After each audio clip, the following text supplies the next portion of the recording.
డబ్బులు ఇస్తే ఏమైనా చేస్తారు ఐబ్యాక్లు వచ్చేసి. ఈ రోజుల్లో మనకు దళితులందరికీ న్యాయం జరగలేదు, అన్ని చోట్ల మాకు ఇబ్బంది అవుతుంది వచ్చేసి. దళితులు చేసిన కర్మం ఏమి, పాపం చేసాం ఏం పాపం చేస్తాం చెప్పండి వచ్చేసి. అంటే దళితులు పుట్టింది వేస్తా మేము. ఈరోజు మీరు అంటున్నారు దళితులు, ఎస్సీలు, ఓసీలు, మాకు ఎస్సీలు, బీసీలు, మైనారిటీ అంటారు, కానీ మాకు ఏం న్యాయం చేస్తున్నారు?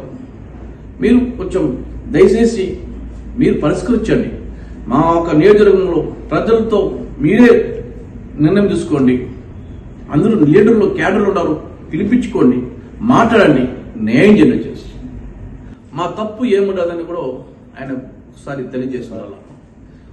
మా తప్పు ఏం చేసినాము, అట్లీస్ట్ 5 ఏళ్లుగా మీరు ఒక్కసారైనా మనం పిలిపించి, ఒక 1 yearకి ఒకసారి పిలిపించి మీరు చేసే పద్ధతి కరెక్టే కాదు.